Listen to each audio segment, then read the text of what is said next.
we're happy. And, this game is exactly what we needed. When you think about the level of competition, the competitiveness of the game, some of these guys have never seen that before. So really happy with how they dealt with it. I think the mental side of it, to just keep grinding and wearing them down, was really important. It wasn't an easy game at all. We had chances in the first half that we didn't finish. I think we got too open in the second half at times, not enough balance. But again, for the guys that have to compete and dig like that at altitude and heat, they did a fantastic job. Okay, Jeff Carlisle, go ahead. Thank you. Hi, Gregg. Hey, Jeff. I was wondering if you could dig into the performance of your midfield a little bit more. You talked about how it was a little bit too open, but overall, how do you think the midfield managed the game, and were they creative enough? Did they take enough risks in the attacking half? Well, I think that, Honduras was very compact, and they wanted us to play central. And I think we did too often we played central and got turnovers and started transitions. I think at times we lacked balance in the midfield.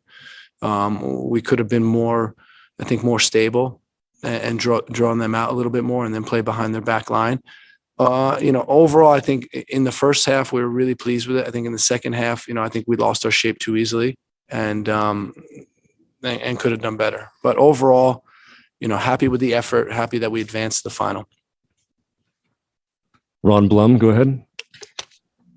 Hey, Gregg, when you look at the goal that Jordan scored, that seems a lot of what his season has been about in Switzerland.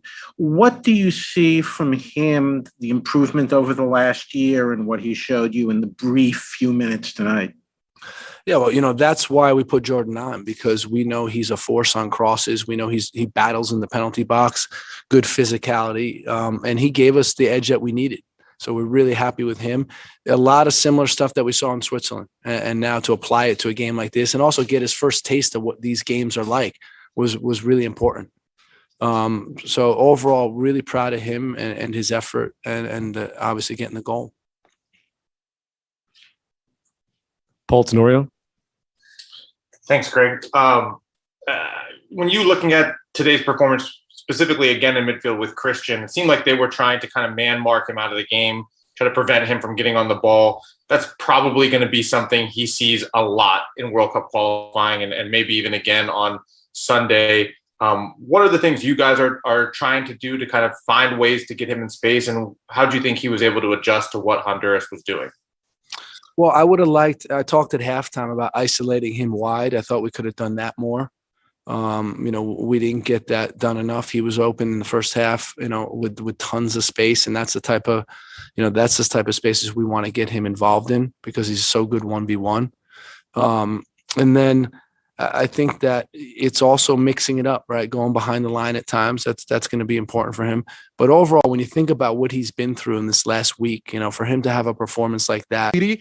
What will you change for the next bracket or for the next game? Because they supposed to be United States beat Honduras for more goals, and they see you that they struggle a little bit with facing this team.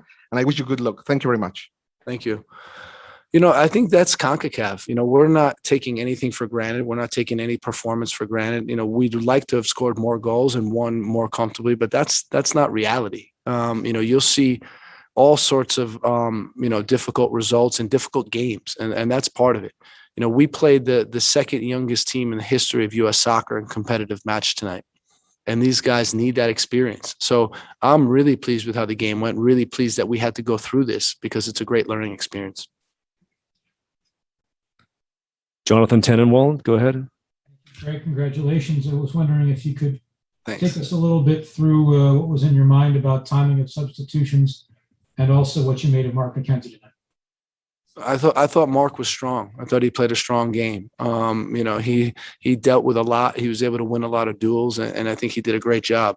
In terms of the substitutes, what we were looking for was, what needs to be changed, who's not performing up to expectations, and there wasn't. We felt like it was going to come, so we didn't want to change much. Gio, when he got taken out, was still performing reasonably well, and what we wanted was a little bit more energy, a little bit more speed, and a little bit more physicality up top. And, so we brought Reggie in, and then Jordan, and then Brendan. And I think, they had a good effect on the match.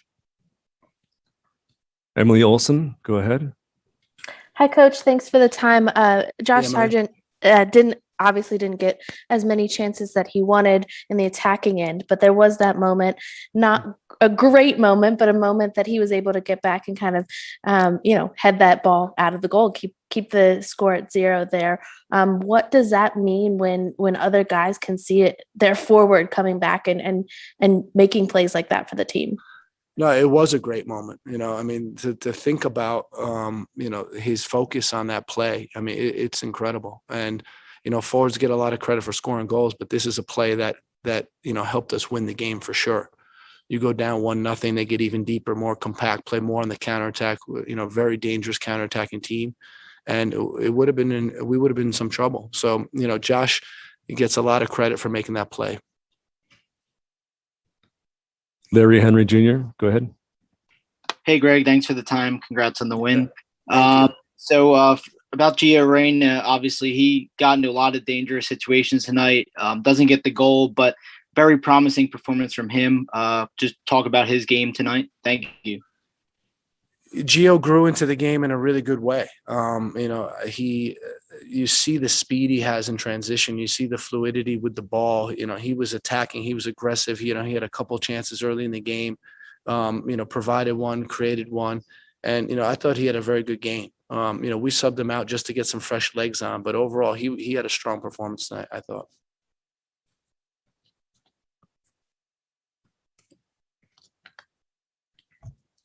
David Moore, go ahead. Hey, Coach, you had an idea of how Honduras would approach this game, but I don't know if anyone expected that. I think the stretcher came out 5 or 6 times it was. What was your reaction? I mean, they found a way to let the clock run and sit deep. What was your reaction to how Honduras approached this game and let that clock run?